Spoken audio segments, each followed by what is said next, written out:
ये एससी नहीं है। तो ये आरक्षण की क्या जरूरत है? नहीं है, बंद कर दो। हमारी तो मांग है, बंद कर दो। बाबा साहब की मांग है, बंद कर दो।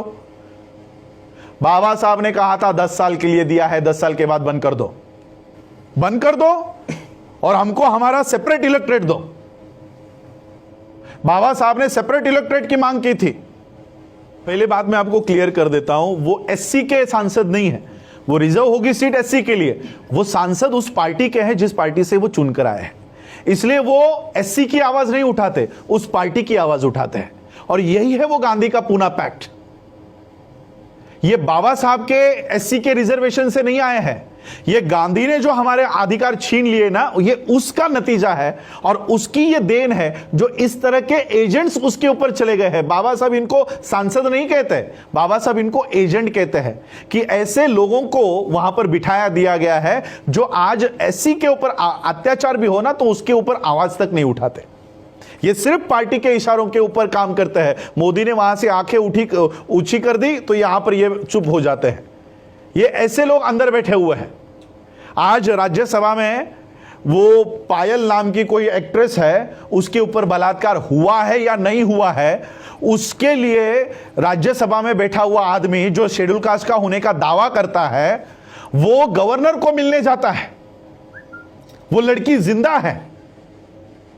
आज पायल हमारी मनीषा की हत्या हो जाती है, गैंगरेप हो जाता है, उसकी बॉडी को जलाया जाता है। क्यों? इस गवर्नर को मिलने की आप में हिम्मत नहीं है?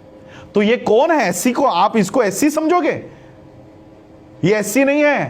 तो ये आरक्षण की क्या जरूरत है? नहीं है, बंद कर दो। हमारी तो मांग है, बंद कर दो। बाबा साहब की मांग है, बंद कर दो।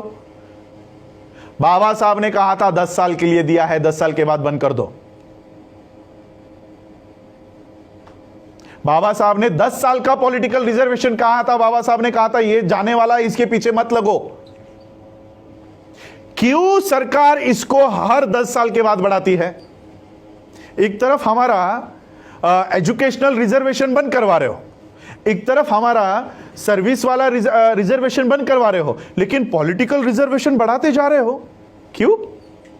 क्योंकि सर्विस में रिजर्वेशन मिलने के बाद, एजुकेशन में रिजर्वेशन मिलने के बाद बाबा साहब के सिपाही पैदा होते हैं, बाबा साहब के विचारधारा वाले लोग तैयार होते हैं। लेकिन पॉलिटिकल रिजर्वेशन कंटिन्यू करने के बाद दलाल पैदा होते हैं, इसलिए इनको दलाल चाहिए, आपका सिपाही नहीं चाहिए। इसलिए पॉलिटिकल रिजर्वेशन हर 10 साल के बाद, अभी 6 महीने पहले इन्होंने कंटिन्यू किया है वापस 10 साल के लिए। वहां से आठवले निकलते हैं ना, वहां से पासवान निकलते हैं, वहां से उदित राज निकलते हैं, इसलिए वो चाहिए उनको। जहां से हमारा आईएएस निकलता है, जहां से हमारा आईपीएस निकलता है, जहां से हमारे जजेस निकलते हैं, वो बंद कर दिया है, वो बंद कर दिया। जहां से दलाल निकलते हैं वो शुरू गए। तो इसका सॉल्यूशन क्या है? बंद कर दो और हमको हमारा सेपरेट इलेक्ट्रेट दो। बाबा साहब ने सेपरेट इलेक्ट्रेट की मांग की थी। आज एससी के सीटों पे कौन चुनाव वोट डालते हैं? और जो हिंदू फेवर का हो, ब्राह्मण फेवर का हो, उसी को एससी का गधा चुनकर आ सकता है, लेकिन एक कर्तव्यगार व्यक्ति एससी के सीट से चुनकर नहीं आ सकता। कितनी एससी के सीट्स है मुझे बताओ कि बीएसपी जीतकर आई है? सारे एससी के सीटों पे बीजेपी जीत के आई है। तो कहां है ये? क्या बीजेपी एससी की पार्टी है? क्या डिसीजन मेकिंग में एससी का कोई भी एक आदमी बीजेपी के उस बॉडी पर है? यानी एससी के जगहों पर किसका कब्जा है? बीजेपी का। क्या बीजेपी एससी की पार्टी है? क्या कांग्रेस एससी की पार्टी है? एससी की पार्टी कौन है? बीएसपी है। तो बीएसपी को एससी की जगह पर भी आप चुनकर नहीं आने देते, तो यानी जो हमारा था वो भी आपने ले लिया। बीएसपी हमारी पार्टी है, वहां से तो एससी के कैंडिडेट्स को चुनकर आने देना चाहिए था, वहां से भी बीएसपी को निकाल दिया। तो कहां रहा रिजर्वेशन? हमारा ये रिजर्वेशन नहीं है, रिप्रेजेंटेशन है। मुझे बताओ उस संसद में एससी का प्रतिनिधित्व कौन कर रहा है? मुझे बताओ।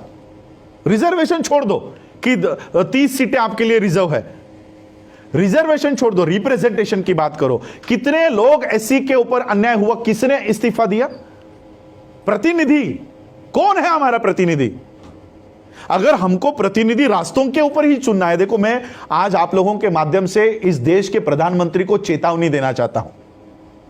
मैं अपने शब्दों को पूरी तरह से होश हवास में इस्तेमाल कर रहा हूं।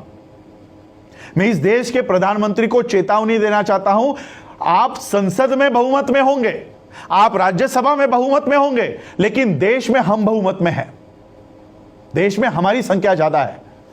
अगर इस देश के संविधान को उसके साथ खिलवाड़ करने की कोशिश की, एक भी एमएलए और एक भी एमपी को रास्तों के ऊपर घूमने नहीं देंगे। एक भी एमपी और एमएलए को घूमने नहीं देंगे। और जो एससी का है सबसे पहले तो उसको पीटेंगे, ओपन वाले को बाद में पीटेंगे, ओपन वाले को बाद में पीटेंगे, एससी वाले को पहले पीटेंगे। ये वो दलाल है जो हमारी बात करने के लिए अंदर भेजा है, वो चुप बैठा है, इसको पहले पीटेंगे। लेकिन हम बाबा साहब के संविधान को मानने वाले लोग हैं, इसलिए मैं मोदी जी को बोलना चाहता हूं कि ऐसे नौबत पर हमको उतरने के लिए मत दीजिए। इस देश के मार्शल हम लोग हैं, मैं मिलिट्री के खानदान से हूं। इस देश की सुरक्षा करने के लिए हमारे लोगों ने अपनी जान दे दी है। सोचो संविधान की सुरक्षा के लिए क्या कर सकते हैं।